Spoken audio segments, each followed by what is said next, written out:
கிறிஸ்தவ வாழ்க்கை பல நிந்தனைகள், உபத்திரங்கள், அவமானங்கள், பல பிரச்சனை கூடாக கடந்து போகிற ஒரு வாழ்க்கை தான் இந்த கிறிஸ்தவ வாழ்க்கை.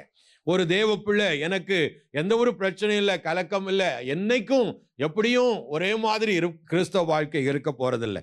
என்னைக்கும் ஒரு பஞ்சுமத்தை போல நம்முடைய வாழ்க்கை அமைந்திருக்கும் என்று எண்ணுவதும் கூடாத ஒரு காரியம். இன்றைக்கும் அநேக ஓத்திரங்களிலும் நிந்தைகளுக்குள்ளும் போகிற கிறிஸ்தவர்கள் பல தேசத்திலும் இருக்கிறவர்கள் உண்டு. அல்லேலூயா, ஆமென். கிறிஸ்துவ நிமித்தம் பாடுகளை அனுபவிக்கிற பிள்ளைகளும் இந்த உலகத்துல அநேக திரளான சாட்சிகள் இருக்கிறார்கள். ஆமென்.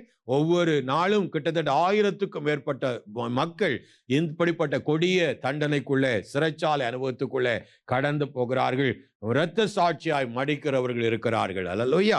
அப்படிப்பட்ட இந்த கொடிய இந்த கடைசி காலத்துல உபத்திரங்களும் பிரச்சனைகளும் அதிகரிக்கிற இந்த காலகட்டத்தில் முன்பு போல அல்ல, இனி உள்ள காலங்கள் எல்லாமே குறுகியபடியால் என்று வேதம் சொல்கிறது. இனி உள்ள காலங்கள் குறியிருக்கிறபடியால், இந்த மாதிரியான பிரச்சனைகள் பாடுகள் நிறைந்திருக்கிறபடியாலே என்று வேதம் சொல்லுகிறார். அப்படிப்பட்ட ஒரு காலகட்டத்தில் நாம நிற்க வேண்டும் என்றால் இந்த தைரியம் நமக்கு இருக்க வேண்டும். தைரியம் என்று சொல்லும் போது தேவனில் உள்ள அசாதாரண விசுவாசத்துல நமக்கு ஏற்படக்கூடிய, நம்முடைய ஆத்மாவில் ஏற்படக்கூடிய அமைதியை காண்பிக்கிறது. அல்லேலூயா.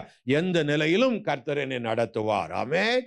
எப்படிப்பட்ட சூழ்நிலையிலும் என் தேவனால் என்னை நடத்த முடியும் என்ற ஒரு அசாதாரணமான நம்பிக்கை அவன் உள்ளத்துக்குள்ளே இருக்கும். ஆமென். பசியோ பட்டினியோ, எந்த மாதிரி ஒரு நெருக்கடியோ, யுத்தங்கள் செய்திகள் கேட்கிறோம், பல ஒரு நெருக்கடிகளை கேட்கிறோம், அவைகள் நடுவிலும் தேவனாலே என்ன செய்ய முடியும், நடத்த முடியும் என்ற ஒரு நிச்சயம் ஒரு மனிதனுக்கு வரும்போது அந்த நம்பிக்கை நிச்சயம் தான் வேதம் தைரியம் என்று சொல்லுகிறது. அல்லேலூயா.